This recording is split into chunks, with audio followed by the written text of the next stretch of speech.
بسم الله الرحمن الرحیم. در دل نور ایمان آفرید، در شب تاریک بنگر ماه تابان آفرید. با ملائک گفت آن دم آدمی را سجده کن، طوق لعنت در جهان از بهر شیطان آفرید. آن خداونده که در دل. السلام علیکم و رحمت الله و برکاته. یکی از سوالایی که در میفته دوستا سر از او بحث میکردن دیگه، بعضی از دوستا بعضی سوالایی را میکنن که در موبایل یا در تلفن جواب گفتن از او یعنی امکان نداره، به خاطر که موضوع بسیار کلان می باشه، حداقل نیم ساعت یا 40 دقیقه ضرورت می داشته باشه. وقتی برادر عزیز ما یا خواهر ما که سوال میکنه ما نمیتونیم که حق از او را ادا بکنیم، و یا بسیاری دوستا میخواین بسیاری موضوعات مهم اعتقادی را با یک سوال حل بکنن.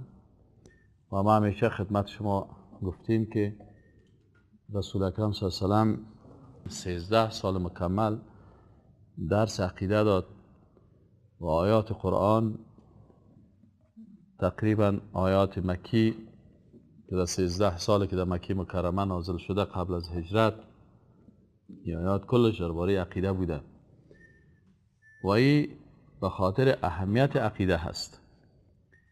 و ما نمیتونیم که انال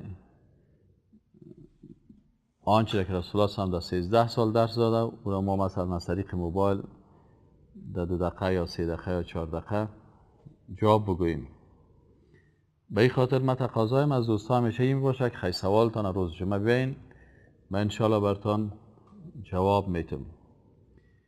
یکی از سوالایی است که چرا قریشی ها که پیرو ابراهیم و اسماعیل علیهم السلام بودن یا چرا به بت پرستی رو آوردن و اینا که کعبه را احترام میکردن، حجر الاسود احترام میکردن و اینا کسایی بودن که در کعبه شریف یعنی کسایی بودن که خدمتکارای حجاج بودن، یا چرا بت پرست شدن؟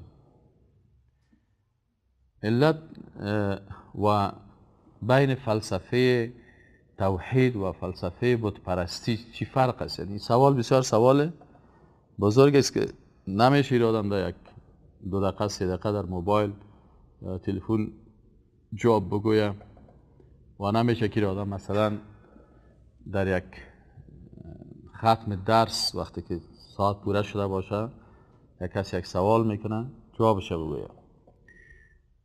به هر صورت اگر دوستا من جوابش میگم آله، دوستا خواستن میتونن که از طریق اینترنت یا از طریق درس اگر آمده باشن استفاده بکنن و حداقل اگر بر شما زنگ میزنن میشه که برشان یا کسی سوال میکنه همین آدرس اینترنتی ده از پیام حق بتین که اونا از استفاده بکنن. وقتی به گوگل رفتن نشته کردن یوتیوب و از یوتیوب فقط پیام حق نشته کردن PAYAME یک فاصله یک باز HAQ پیام حق و اینجا تمام ویدیوهای عقیده با موضوعاتش هست، میشه از او استفاده بکنن. این که چرا قریشی ها به عقیده بت پرستی رو آوردن، این در کتاب های سیرت ذکر شده که با گذشت زمان یعنی قرآن عظیم الشان همه چیز بر ما بیان کرده، خصوصا در مسائل عقیده. در مسائل عقیده هیچ چیز تا مخفی و پوشیده نمانده. کتاب های سیرت تشریح کردن و قرآن عظیم الشان هم بیان کردن. کتاب‌های سیرت میگن که عرب‌ها با گذشت زمان اینا مشکلشان چی بود که عقیده توحید ابراهیمی را فراموش کردن و خطر از این است که پیروای هر پیغمبر شما ببینین با گذشت زمان وقتی که بی‌تفاوتی در عقیده میشه عین اون مشکلاتی که در اونجا آمده در اینجا هم پیدا میشه و همیشه همیره اتونست که ما به شکل قصه بخوانیم همون قصه را شما سر واقع امروزی تطبیق بکنیم و ببینیم که ما با مو را روان هستیم یا نیستیم. مشکل عرب هایی شد، مشکل قریشی هایی شد که اینا با گذشت زمان عقیده توحید ابراهیمی را فراموش کردن. آنچه که ابراهیم علیه السلام و آنچه که اسماعیل علیه السلام بر از اینا درس داده بود اینا فراموش کردن.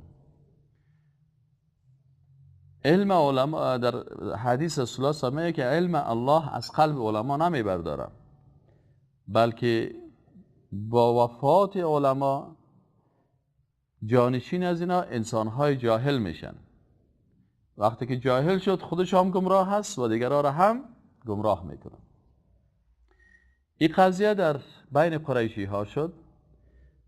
علمایی که عقیده توحید میفهمیدن اینا با گذشت زمان وفات کردن و دیگه مردم در این قسمت بی تفاوت بودن که از اونا استفاده بکنن. بالاخره نوبت به این رسید که یک شخصی را عادت مردم است، مثلا در افغانستان ما شما هم عادت است اگر ما یک شخص را ببینیم که بسیار خوب دسترخوان داره، خوب سخاوت میکنه، خوب کت فقرا کمک میکنه، خوب کت مسکینا کمک میکنه، این برای ما چی میشه؟ مردمی را زیاد محبت به امراضی می داشته باشن. این عمرو ابن لحی رئیس قبیله بنی خزاعه بود. 90% صفات خوبش داشت.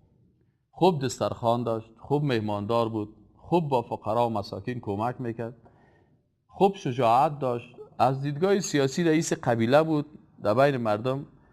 لکن یک عیب کلانه که این سبب گمراهی ازی شد و دیگرها را هم گمراه کرد، این بود که این عالم در توحید نبود، در عقیده عالم نبود. همیاله هم اگر مثلا حتی ما دیدیم که یک نفر خوب فقیه هست، خوب فقه خوانده، لکن در عقیده به تفاوت است. اونمو عالمی که خوب فقیه هست فتوایی میده که او را به دایره شرک میکشانه خودشه و حتی مقتدیایشه. پس فقه علم علیده هست. این فقه اصغر میگه امام صاحب ابو حنیفه رحمت الله علیه و عقیده را فقه اکبر میگه. این حال شما خودتون ببینید که فقه اکبر چرا میگه امام صاحب؟ به خاطر از این میگه که ارزش از این بیشتر است. پس آدم رسول الله هم کل دین باقی مانده شده 10 سال تشریح کرد، لکن 13 سال سر عقیده کار کرد. اما ما مشکل امی 10 سال اخیر گرفتیم، اما در قسمت عقیده بسیار وقت و حتی عقیده هم که خوانده میشه در بسیاری جایا از طریق فلسفه و از طریق علم کلام و از طریق این گپا که عقیده قرآن و سنت فراموش شده میره. و حالا تا مشکلی شده که اگر برای کس عقیده قرآن و سنت بیان شود و کسی که از عقیده قرآن و سنت گپ میزنه، حتی بسیاری کسا یک موقف منفی میگیره در مقابل از اون. نامهای بسیار جالب و خوب برش پیدا کردن که حتی جوانا را در حلقات درس از اینا نمیمانن. وقتی که از عقیده مثلا یک وقتی یک ورق مدیدم در ورق نشته کرده بودن که هر کسی که در مورد عقیده از قرآن دلیل میگه وهابی است. هر کسی که در عقیده از صحیح البخاری گپ میزنه او وهابی است. خب وهابی کیست؟ وهابی خوارج است. خوارج کیست؟ کافر است. یعنی سعی که فرموله هر کسی که از قرآن و صحیح البخاری گپ زد تو چی شد؟ وهابی شد. و هر کسی که وهابی شد تو چی شد؟ خوارج شد. یعنی از دین خارج شد و این کافر شد. پس کل کفر به نظر از یا در قرآن و سنت است و این غیر مستقیم العیاذ بالله الله را هم دشنام داد و رسول الله صلی الله علیه و هم دشنام داد و امام بخاری را هم دشنام داد. کاش که تنها یک شخص دشنام میداد، مرا دشنام میداد، گفتم خیر صدقه سر دقیقه در دوای زیادی که خوردیم یک دو دیگه هم یتیم قد سیلی خورده، یک سیلی تو هم در سرش. اما مشکلی است که بعضی اوقات همین انسان با اخلاص که من در اخلاصش هیچ شک ندارم و همین انسان با تقوا که در تقوایش هیچ شک ندارم، لکن در فهم عقیدهش بیچاره عقیده رو نمیفهمه، سخنی از زبانش میبره که ایره خودش کافر میسازه. چرا؟ دشنام دادن پیغمبر الصارم المسلول علی شاتم الرسول یک کتاب است. این اگر شما بخورین که کسی که رسول الله صلی الله علیه و دشنام میته به چی اندازه این چی میشه. و اینا مقام و منزلت سنت و حدیث رسول الله صلی الله علیه و نمیفهمن. که مثلا همین علمای اسلام که ما و شما اونا را میگیم صحابه بودن و تابعین بودن و تبع تابعین بودن، اونا با چی اخلاص به خاطر گرفتن یک حدیث از احادیث رسول الله صلی الله علیه و اینا زحمت میکشیدن. یک نفر از اندلس میامد، برش میگفتن که در عراق در فلانی شهر کوفه یا در بصره اینجا یک عالم است پیشش یک دو سه حدیث از احادیث رسول الله هست صلی الله علیه و سلم. اندلس در اروپا بود، از اروپا یا سر اسب یا پای پیاده حرکت میکرد میامد در قاره افریقا و از اونجا بالاخره میامد در آسیا و بالاخره 3 قاره را طی میکرد. 2 ماه 3 ماه 4 ماه سرشتیر میشد و میامد دروازه یک کسی را تک تک میکرد و برش میگفت که من خبر شدم پیش تو یک دو سه حدیث است. یک کسی میاد پیش امام احمد ابن حنبل و در وقت امام احمد ابن حنبل رحمه الله امو فتنه خلق قرآن ایجاد شده بود که بعضی کسا میگفتن که قرآن مخلوق است. امام احمد ابن حنبل رحمه الله خیس و گفت که اتباعی عقیده خلیفه را قناعت داده بودن و او خلیفه هم بسیار جدی بوده این مسئله و امام صاحب گفت که نه من این گپ نمیزنم، قرآن مخلوق نیست. و امام صاحب حتی چند وقت بندیش کردن و بالاخره وقتی که این نفر آمد دروازه رو تق تق زد گفت که امام صاحب ما میخوایم که از پیش شما فلان حدیث بگیرم. گفت والا من خو در خانه‌ام نظربند هستم، بر ما گفته که تو در حلقات درس اصلا اشتراک کرده نمیتونی. خب گفت خیرهای حل چی است؟ امام صاحب او امام برش گفت که والا صاحب من نمیتونم، چطور کنم؟ این نفر برش گفت خیمه یک راه دارم، یک پیشنهاد میکنم. او وقت اندلس بود، مردم اندلس بسیار پیسه‌دار و پولدار و بسیار سرمایه‌دار بودن، علمایشان هم سرمایه‌دار بودن.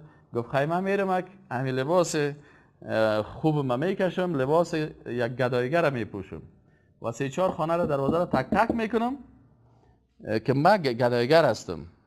باز این 3-4 خانه تک تک کردن برای من خیرات بده که پلیسایی که تو را کنترل میکنه. باز من هر روز میم به بانه گدایگر 1 دقیقه پیش تو میباشم، تو برای من یک حدیث بگو.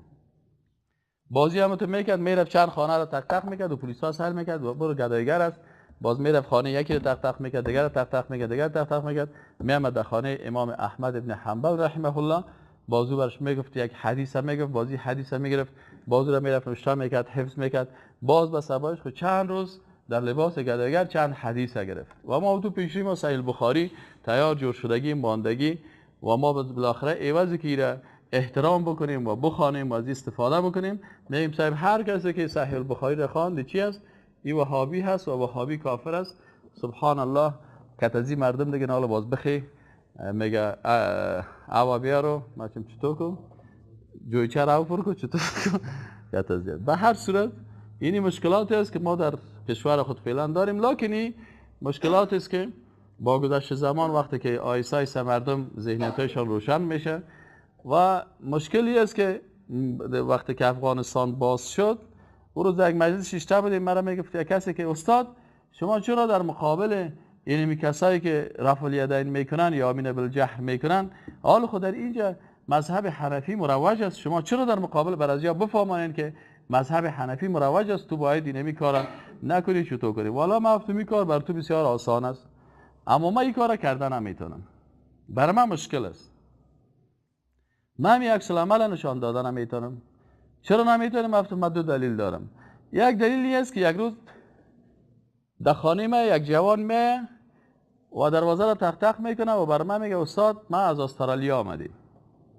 و این جوان در استرالیا درس خوانده، صحیح البخاری خوانده، صحیح مسلم خوانده در استرالیا. و وقتی که نماز میخوانیم این رفع الیدین میکنه. وقتی که نماز میخوانیم یامین بالجهر میگن. حال من این جوانی که از استرالیا آمده که اگر من ایره بگویم که تو رفع الیدین نکو و تو آمین بالجهر نکو، این خود دلش از اسلام سیاه میشه. او میگه والا سه من اینمی قسمونه مجا علما بود، کاش که علمای احناف تو میرفتن در استرالیا هم تبلیغ میکردن، میرفتن در فرانسه هم تبلیغ میکردن. تابول از دروازه خانه خود نبرآمده، تابول در اسقاط و اسقاط خوری و شوجمگی بند است. کاش که تو عالم اینترنشنال می بود که به سطح جهانی تبلیغ میکرد. باز ما میگفتیم والا صاحب همین مذاهب کلش به کلگی رسیدن. اوجا خب مذهب شافعی هست، مذهب مالکی هست، اوجا مثلا سلفیت است و اوجا مردم مستقیما از قرآن و از سنت میگیره. و این جوان در حلقه صحیح بخاری و خوانده باب رفع الیدین خوانده و دست خود بالا میکنه. حالا اگر ما بخوایم بر از این جوان بگویم که تو رفع الیدین نکو به خاطر که تو در اینجا در افغانستان آمدی، او برات میگه استاد من خانه تو اومدم، من فکر نکردم این خانه یک عالم باشی، خود سومنات است. تو حدیث رسول الله را مانی میشی. گفتم از این خاطر من نمیتونم که در مقابل از این دل یک نفر از اسلام سیاه بکنم. و دومی است که من مطمئن هستم که اینمی رفع الیدین و اینمی آمین بالجهر در کتابای صحیح آمده هست، اما کسایی هست که این قبول نداره. علما شفیع عیار خود که مولوی صاحبا سرش گپ میزنن، او خود یک انسان رافضی فاسق است که مرتد شده و رفته اونجا به خاطر گپا میزنه، تمام روز کلیپای ما را مانده میره و دروغ جور میکنه و میخواد برای خود یک کمپاین بکنه برای خود. لکن اینو چطور کنیم؟ او خود کافر شد، او خود مرتد شد، او خود گلمش جمع شد. اینو چطور میگه که صحیح بخاری را در وطن خود موضوع رد میکنه؟ او رو چطور میگه که در مجلس صحیح بخاری نمیشینه؟ او رو چطور میگه که صحیح بخاری کسی که صحیح بخاری خوان او رو وهابی میگن؟ این با شفیع عیار چی فرق داره؟ این با او چی فرق داره؟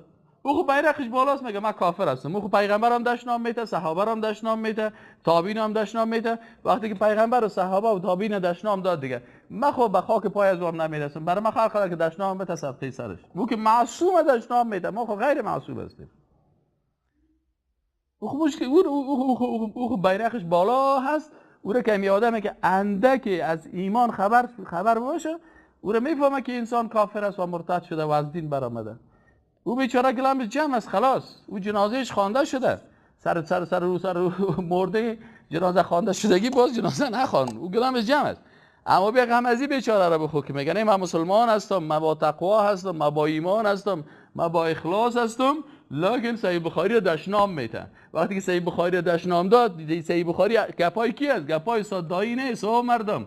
در صحیح بخاری کلام رسول الله صلی الله علیه و سلم است و 14 قرن علمای تمام مذاهب اتفاق کردن، اجماع کردن که اصح کتاب بعد کتاب الله صحیح البخاری. گفتن صحیح ترین کتاب بعد از قرآن عظیم شان صحیح البخاری هست. اگر نمیفهمی خدا گنگه کو در گنگگی تا که باید جنت بری. بعضی اوقات آدم در روز آخرت میگه خدای کاش که گنگه میبودم که همین سخن از دانم نمیبرامد. والله گنگه است. باور بکن بسیاری کسا میگه حالا ما تو میگی گنگه است بیچاره گپ زدن نمیتونه. والله در روز آخرت بسیاری کسایی میشه که میگه که کاش که ما گنگه میبودم، یا لیتنی کنت ترابا، کاش که ما خاک میبودم. این قسم انسان نمیبودم که در 2014 من در 2014 زندگی میکردم و اینقدر بیعقل و جاهلی که در لباس مسلمان با تقوا اینی کارا رو میکنه. عمرو بن لحی اینم یک انسان بود، خوب دسترخوان داشت، خوب مال داشت، خوب امکانات داشت، لکن عقیده توحید نمیفهمید.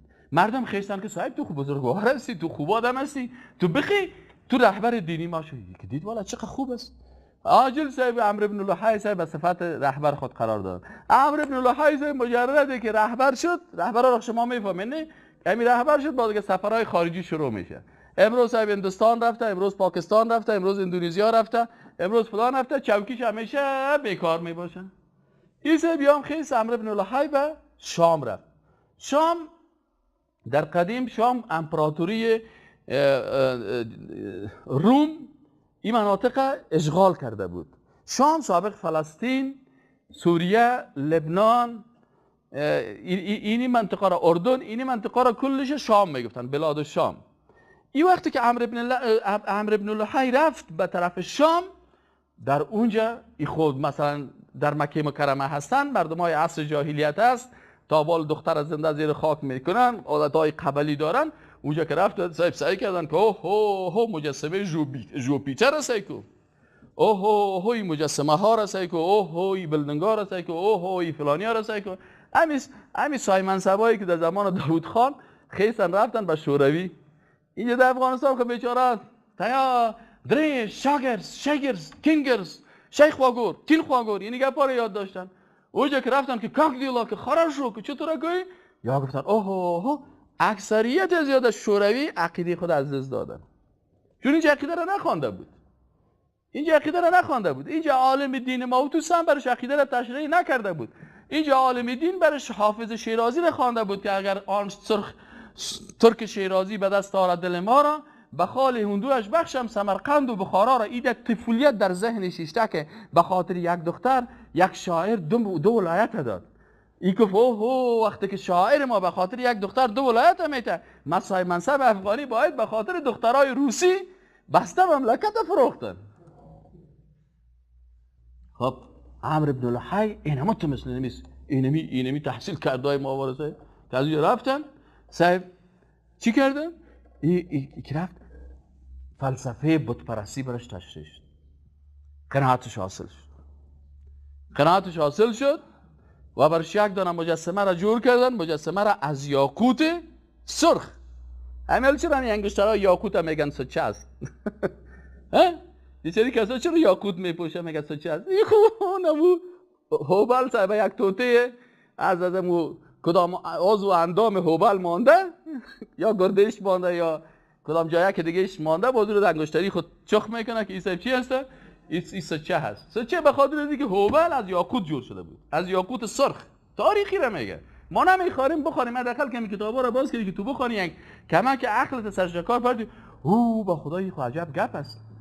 من ایران بودم که مردم چرا یاقوت سرخ خوش داره. دیگه رو سعی کردم که یاقوت سرخ میگه که عمرو بن لحی، شما بخواید الرحیق المختوم در کتابای سیرت بخواید، میگه که عمرو بن لحی آمد و از اونجا برش وقتی که مردکشون جاهل بود، وقتی که اونجا رفت سعی کرد قناعتش حاصل شد. گپ بسیار خوب شما میگه. با فلسفه بت پرستی متاثر شد، یک دانه مجسمه را به نام هوبل برش دادن، یک دست شام قطع بود و این هوبل آورد همراه خود به داخل مکه مکرمه و چون مردم رهبر دینی خود گرفته بودن، وقتی که آمد یکی دست شماش که حالا که عمرو صاحب آمده پشین را او پاشی کنین صاحب، او پاشی کردن، یکی دست شماش داره و دیگه پای شماش داره و دیگه صاحب در پیش پایاش ماچ میکنه. این نمیگه باز دیگه این نمی آغاز بت پرستی هست. متاسفانه بسیاری کسا نمیفهمن دیگه صاحب یا هم دیگه خال مثلا کس پایاش ماچ کنه و دستایش ماچ کنه و چپنش صاحب تبرک بگیره و چپن کونی به هر طور صاحب عمرو بن لحی خیلی گفت چپ شو. ما براتون یک چیز بسیار لوکس آوردیم. چی آوردی؟ گفت صاحب مجسمه را کشید و گفت مثلا این مردم که سعی کردن که اوه هر دو تا یاقوت چقدر قیمت داره. همین دست کله بود چرا طلا را میمانن؟ چرا که انسان‌های مادی پرست فوراً فکرش به کجا میره؟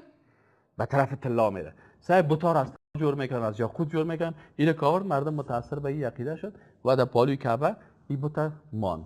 اولین مؤسس عقیده بت پرستی کی بود؟ عمرو بن لحی. خب عمرو بن لحی چرا این موضوع را پذیرفت؟ پس فرق بین فلسفه توحید و فلسفه بت پرستی در چی است؟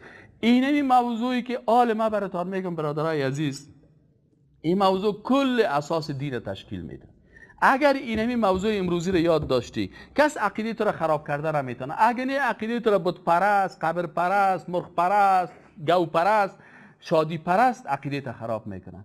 مشکل چی است که در عقیده توحید کس و عقیده بت پرستی 4-5 فرق اساسی وجود داره. فرق اولش در عقیده توحید یک فرمول اساسی است که خالق هیچ مشابهت با مخلوق نداره. تمام پیغمبرها وقتی که میامد برشان میگفت که شما خالق با مخلوق تشبیه نکنین. وقتی که از ذات خالق گپ میزنی و باز از ذات مخلوق گپ میزنی، بگو مخلوق ذات خود داره، خالق ذات خود داره. لیس کمثله شیء، آیت لیس کمثله شیء اساس عقیده توحید است.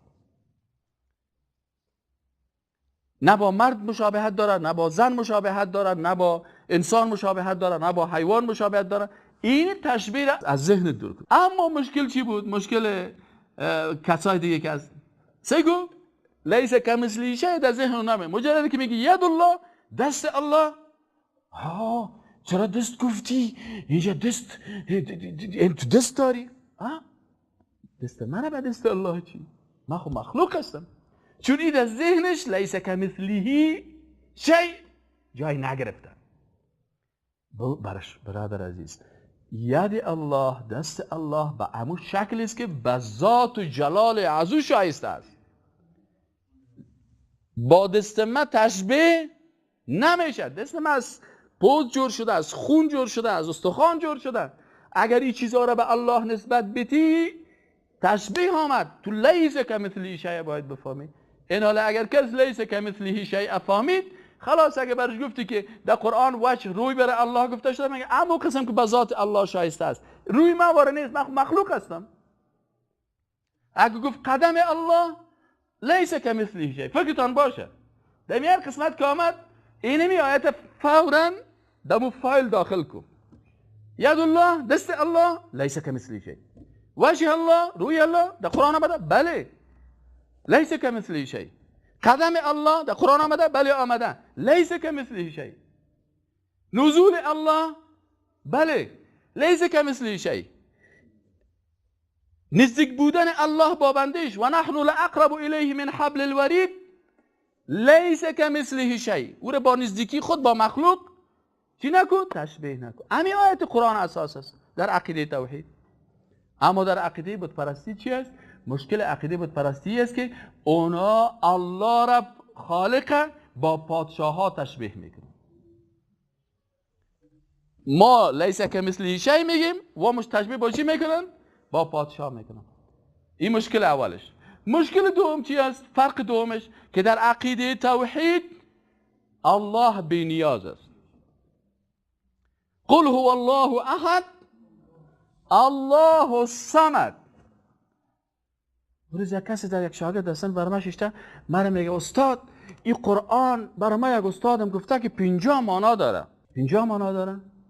حالا چقدر خوب است 50 معنا. تو بگی می الله الصمد، قل هو الله احد، این معنای دومیشه برای ما بگو. ما خب میفهم که الله چیست؟ یکی است. معنای دومیش چیست؟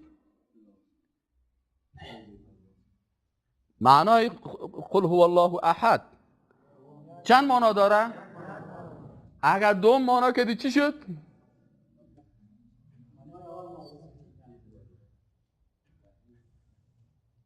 نه صاحب اونا میفهم. چی قسم استاد از 50 معنا رو یاد داره؟ یک دو تا شخص برات میگه وطن دار. نه او خود دوست خداست، پیش از او کل معنایش است. ما گفتیم خیلی دشمن هستیم، تو دشمن خداستی؟ اما پالوان هم 49 چیزا درس میده باز یکی رو به خود نگاه میکنه. پالوان 49 چلا میگه یک شب به خود نگاه میکنه. این چه قسم استاد است که 50 شب بر خود نگاه کرده بر تویش نگفته؟ بچه‌م گفتم بیشی ناخدا خراب نکن، عقیدت خراب نکن. قرآن نمی یک معنا داره که اون معنایش رسول الله صلی الله علیه و آله برای ما آورده و کل امت اسلام رو میفهمه. قل هو الله، الله یکیست. الله الصمد، الله بی نیاز است. پس در عقیده توحید اساس دوم عقیده توحید چی است؟ الله بی نیاز است. الله به پسر نیاز نداره، الله به دختر نیاز نداره، الله به مادر نیاز نداره، الله به همسر نیاز نداره، الله به شریک نیاز نداره، الله به سکرتر نیاز نداره. به واسطه‌ای که مثلا بری پیش وزیر پیش از گپا به این نیاز نداره. الله سکرتر و رئیس دفتر گپا نداره. الله بی نیاز. اما اونا میگن نه، چون الله را تشبیه کردن با پادشاه. چه خوب قناعت میته برای مردم، برای جاهل پیش بت پرست که بشینی بت پرست میگه که ما الله را عبادت میکنیم. ولا ان سالتهم، و اگر سوال کنی، قرآن عظیم شان میگه اگر سوال کنی از ابو جهل، ابو لهب، از اینا پرسان بکنی که من خلق السماوات والارض لیقولن الله، حتما اینا میگن که آسمان و زمین کی خلق کرده؟ الله. پس ابو جهل و ابو لهب اینا نمیگفتن که خالق وجود ندارد، میگفتن بله الله خلق کرده. پس رسول الله هم برشان میگفت خیلی چرا وقتی که بر از اونا کل چیز الله خلق کرده، چرا به الله پیش الله نمیرین؟ اونا میگفتن چون الله مثل چی وارست؟ پادشاه واره. تشبیه شد. پس آن ضرورتی که پادشاه داره، همون ضرورت ها را کی داره؟ الله داره. همین ضرورت ها. از این خاطر فلسفه سیومی رو تشریح میکنم. فرق سوم، فرق اولش چی بود؟ الله لیس کمثله شیء، تشبیه نمیشد. پیش از اونها چی میشد؟ تشبیه پاپ. فرق دومش الله بی نیاز بود، پیش از اونها بی نیاز نیست. از این خاطر میگن که ملائکه دختر خداست، عیسی مسیح بچه خداست، بیبی مریم مادر خداست، بچه جنها مقعد فلانی خداوند است. اینی قسم این چیزا را شروع کردن. فرق سومش در فلسفه توحید تقرب با چی حاصل میشه؟ با اعمال خود انسان. دلیل چی است؟ 3 دلیل میگم. یک دلیل آیت صریح قرآن است که واسجد واقترب. سجده کو به کی نزدیک میشی؟ الله. 12 بجه شب بخیز، 2 بجه شب بخیز، وضو بکو، جای نماز توار کو، پرده را کش کو، هیچ کس خبر نشه، حتی مادر اولادایت هم خبر نشه. سجده کو، نماز بخواد برکات، سجده کو، در حالت سجده بو که یا الله من این مشکل دارم. در سجده که عمل خودت است به الله چی شدی؟ واسجد واقترب. در افغانستان یا نمیخوانن، نخوان که آیت که سجده سرت میگردن. ها میدونی سرکل تو سجده گشت خوب سجده تلاوت واسجد واقترب. بانک سجده بگرده به الله سجده کو که به الله نزدیک شوی. اینجا که در این سر واسجد واقترب رسید نمیخوانه. چرا نمیخوانی؟ با سرم سجده میگرده. از این خود معنایش هم فکر خدا نمیگرده، با سرم سجده میگرده. یک. دوم ای که وابتغوا الیه الوسیله، او مردم و مسلمانا برای الله وسیله بگیرید. آیت قرآن پس وسیله را خودش تشریح میکنه که والعصر ان الانسان لفی خسر، انسان در زیان نقصان است. خی پروردگار از کدام وسیله استفاده بکنیم که در زیان نقصان نشیم؟ گفته الا الذین آمنوا، 1 و عملوا الصالحات 2 و تواصوا بالحق 3 و تواصوا بالصبر 4. اما در فلسفه بت پرست از این خاطر، در فلسفه توحید از این خاطر رسول اکرم صلی الله علیه و سلم بر دختر بزرگوار خود چی میگه؟ یا فاطمه بنت محمد صلی الله علیه و سلم، یا فاطمه بنت محمد صلی الله علیه و سلم اعملی لنفسک.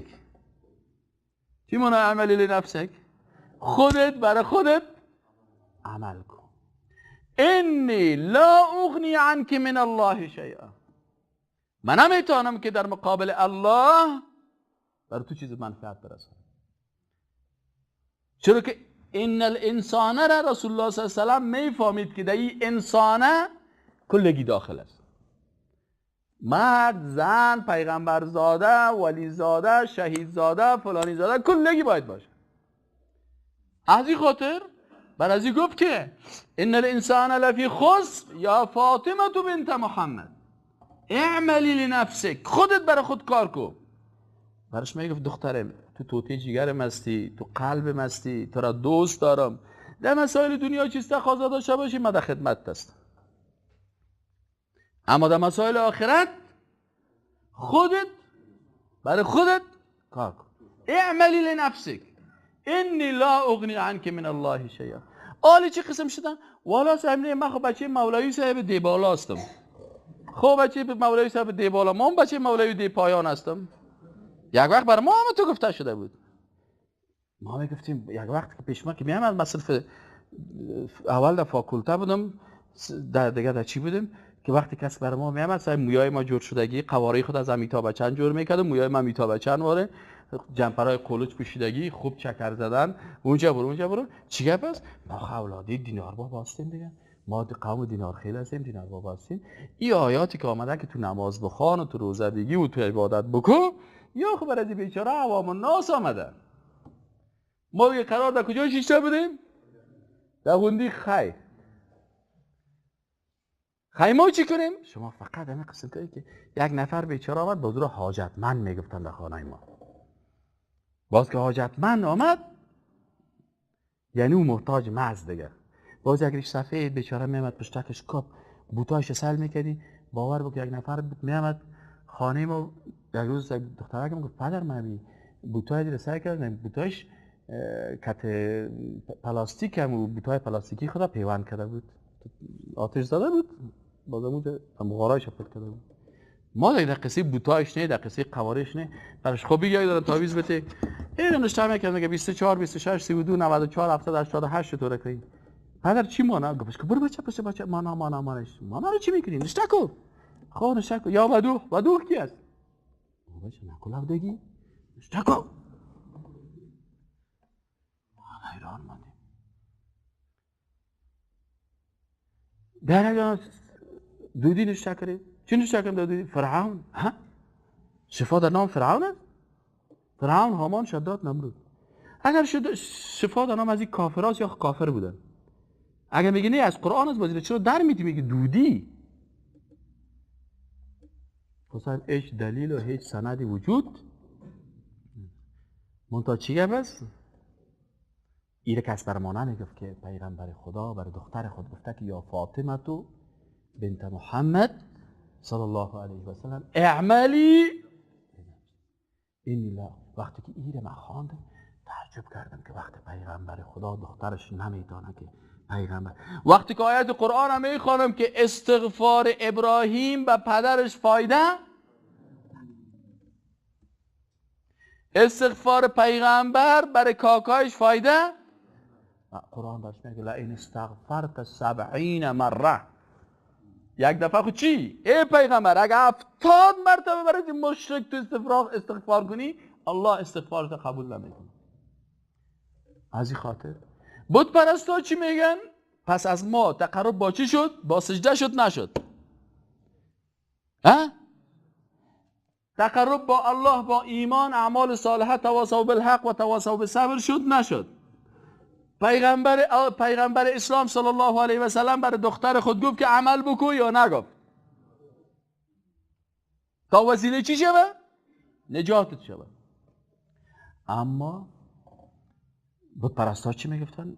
میگفتن که نه، چون خالق مثل پادشاست باز برات میگه خوب یادر یکی من تو را قناعت بتم. حال دیگه عمرو بن لحی میگه خوب مستر عمرو بن لحی حال تو فا قناعت کردی که خالق مثل پادشاست؟ بگو فا قناعت کردم. خب تو پیش پادشاه مستقیما رفته میتونی؟ میگه نه. چرا پیش پادشاه رفته نمیتونی؟ میگه تو یک آدم گناهگار، تو یک آدم غریب، تو یک آدم بیچاره، تو یک آدم بی واسطه، تو چطور میتونی پیش پادشاه بری؟ خب میگه خیلی چطور کنیم؟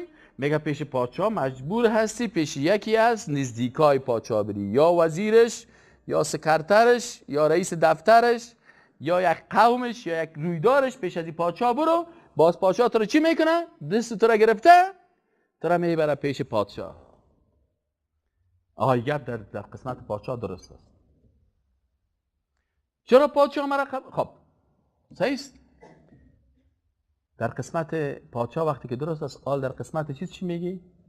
الله میگه پیش الله هم که میری، چون او مثل چی است؟ سک تشبیه. این عقیده مشبهه اینمی است، تشبیه که میکنن الله را با مخلوق. باز میگه آل پیش الله هم که میری مستقیم رفته نمیتونی. چی بکن؟ برو پیش یک کسی که مقرب الله هست. عالمی بت‌ها که هست مجسمه هوبلک ساختن. مثلا نصرانی ها مجسمه عیسی مسیح را نساختن، پیش از این مجسمه میرن نمیرن؟ در داخل خانه کعبه 360 بود، خود چهار اطرافش بود. در وسط کعبه چی بود؟ دو مجسمه بود. یک مجسمه ابراهیم علیه السلام جور کرده، یک مجسمه اسماعیل علیه السلام جور کرده. و این اطراف کعبه کی بود؟ این 360 بود. این مردمای خراب نبود، بودا را حتی میگن پیغمبر بود. پس ایناله یا مجسمه اشخاص نیک نگرفتن که ما پیش از این مجسمه میریم، باز این مجسمه چون مقرب است به بارگاه الله مثل پادشاه و دست ما را گرفته پیش الله ما را میبره. آیت قرآن میگه وقتی که رسول الله از پیشان پرسان کرد که شما ولا این سالت من خلق السماوات والارض لا یقولون الله، کی آسمان و زمین خلق کرده میگفتن الله. رسول الله پرسانشان کرد از بت پرستا خی چرا پیش این مجسمه میری؟ گفت صاحب ما پیش از این مجسمه به خاطر ازی میریم که این ما نعبدهم الا تکو ما نعبدهم، ما بر از این مجسمه عبادت نمیکنیم، بر از این سجده نمیکنیم، بر از این مجسمه نظر نمیبریم، پیش از این مجسمه زیر پایش گوسفند حلال نمیکنیم الا مگر به خاطر چیزی که علتش قرآن میگه مشرکین میگفتن الا لیقربونا الی الله، که این مجسمه ها ما رو چی میکنه؟ به الله نزدیک میکنه. این مجسمه هست 12 حبشه قبر از این دوست خدا را جور کرده بودن. چرا پیش از این قبر میری؟ میگفت لیقربونا الی الله، ما روسی هستیم این قبر ما را چی میکنه؟ چی مجسمش؟ چی قبره؟ فهمیدی یعنی؟ این فلسفه بود پرستی. ما نعبدهم، ما بر از این سجده نمیکنیم. باز رسول چی گفت؟ گفت لعن الله الیهود و النصارى اتخذوا قبور انبیائهم مساجد. لعنت الله سر یهود و نصارا نازل شد به خاطر که قبرهای پیغمبرای خود سجدگاه ساختن. مسجد رو چی کنیم جور کنیم؟ در این مسجد قبر باشن، خلاص میریم پیشن. نیت کردم بخورم 2 رکعت نماز پیش روی قبر موسی علیه السلام. 2 رکعت نماز پیش روی چی؟ قبر عیسی علیه السلام. در حبشه تصویرها را بند کرده بودن. نیت کردم بخورم 2 رکعت نماز سجده بکنم برای فلانی خان. پس برای بت، برای قبر، برای عکس سجده کردن فلسفه چیست؟ ما نعبدهم الا لیقربونا الی الله. فرق از بین فلسفه توحید و فلسفه بت پرستی. الله میگه واسجد واقترب. الله میگه که و نحن لاقرب الیه من حبل الورید. از شارک گردن براتون نزدیک هستم. چهارمی فرقش چی است؟ چهارمی فرق در فلسفه توحید الله رحمان است، الله مهربان است. انسان یکتاپرست میگه که اگر مهربانی پیغمبران، نبیین، صدیقین، شهدا و صالحین در یک پله ترازو بانی، یک قطره از مهربانی الله را در این پله بانی، از مهربانی الله برتر است و قوی تر است از کلش کرده. از مادرت کرده، از پدرت کرده، از دوستت کرده، از اقاربت کرده، از کلش کرده الله مهربان است. پس چرا به ذات رحمان الرحیم رجوع نمی کنی؟ چی کمبودی در رحمت الله پیدا کردی که به غیر الله بری؟ اما در فلسفه بت پرستی میگه که نه، چون پادشاه ظالم است، آدم غریب قبول نمیکنه، آدم گناهگار قبول نمیکنه. متوجه هستی؟ این بت مهربان تر است از الله کرده. فلسفه است. این قبر مهربان تر است. حالا اگه من روسیه و شرمنده هستم الله مرا قبول نمیکنه، خیلی صاحب قبر چطور قبول میکنه؟ یعنی که الله مهربان نیست. کی مهربان است؟ این مهربان است. سون گناهی تو سهل نمیکنه، سون اشتباهی تو سهل نمیکنه، سون روسیاگی تو سهل نمیکنه. برو پیش از این بازی دست تو را میگیره و میبره. چرا پادشاه مستقیم رفتن نمیتونه؟ پادشاه ظالم است. چرا پیش الله مستقیم رفتن نمیتونم؟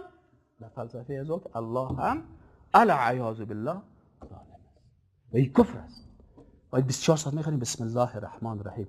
بر زبانت حمل گویا، در دلت پیدا صنم، ای به باطن کافر و ظاهر مسلمانی چی سود؟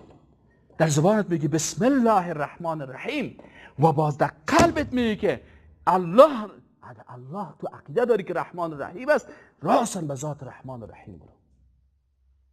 راسن برو. در فلسفه توحید الله القریب. اذا سألك عبادی عنی فإنی قریب. من قریب هستم. الله مجیب است. المجیب. اجیب دعوت الداعی اذا دعان. من اجابت میکنم. الله میگه من اجابت دعا را میکنم.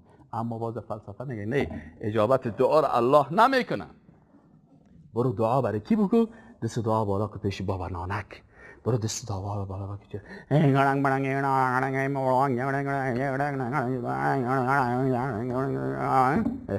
بعد از دیگه کسان ای فلانی جان، ای فلانی جان، تو بسیار خوب آدم هستی، همین غمک من را بخو، همین 4 تا اشتک بر ما بتی. میگه اشتک برات بتم خانه خراب، خانم چرا اینجا افتادیم؟ اول زان پس جهان، اول زان پس جهان. باز باش ارزه پیش به خاطر که متأثر به فلسفه چی هست؟ بت پرستی هست. پیش از این در فلسفه توحید الله بر بنده های خطاب میکنه که ادعونی، چه کنین؟ ادعونی، دعا کنین برای من، استجب لکم، من براتون استجابت میکنم. خوی امر در عقیده شد. از این خاطر مسلمان حق نداره پیش قبر دست دعا بلند بکنه. ما پیش قبر پیغمبر وقتی که رفتیم برش گفتیم السلام علیک ای رسول الله صلی الله علیه و سلم، اما باز به طرف قبر پیغمبر پشت ما را دور دادیم، روی ما را به طرف قبله کردیم. ادعونی استجب لکم، این مخصوص الله هست. الله میگه به من دعا بکنین من اجابت میکنم، به پیغمبر دعا نکنین چون او المجیب نیست. المجیب صفت الله هست. اما در فلسفه بت پرستی میگه نه، الله مجیب نیست. دعا باید برای کی بکنی؟ با بت بکنی، دعا برای صنم بکنی. در فلسفه قریب، مجیب، سمیع، الله سمیع است، شنوا است، میشنوه. عاجزی بود. اما ما میگه نه الله نمیشنوه. پیش بت برو که باز ای برای تو چیز کنه. سمیع، قریب، مجیب، یعنی صفات مخصوص الله است. از این خاطر اگر کسی الله را با صفاتش بشناسه، وظیفه مسلمان چی هست؟ که صفات الله را بشناسه و مطابق صفات الله زندگی کنه. فهمیدی یعنی؟ این فرمول در زندگی یاد داشته باش.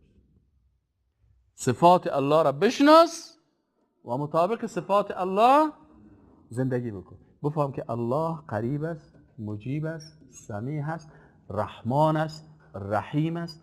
از مادر و پدر کده بر تو مهربان تر است. مثلا مادر و پدر مهربان است، صحیح؟ باور بکن مادر و پدر مهربان است، لکن در بعضی حالات وقتی که نوبت خودش برسه مهربان نیست. اگر این 4 دانه چشم، مثلا 2 تا چشم خودت، 2 تا چشمای پدرت، هر 4ش الله پیش پدرت میمان، به تو بگی تقسیم کو، پدرت میگه بچه‌م تو خود جوان هستی، یک چشمک بسته است، چی میکنی 3 دانه؟ ها تو چی میکنی؟ تو قمر یک چشمک کمو تو یک چراغ بگرد دیگه. من 2 تایش در چشم خود میمانم، در روی خود یک دیگه هم نگاه میکنم بر روز بعد. ها؟ این یک دانه رو گفتی از میگم پیش سر میگم که یگان وقت ریورس میرم هیچ تکلیف نیست. اما الله رحمان و رحیم است. بر تو چی داده؟ 2 دانه گرده هست. میگه بچه برای پدر مهربان است. گرده های پدر خراب شده. پاکستان میره برش میگه گرده 30 لک، 2 گرده 6 لک، 60 لک پیسه بیار.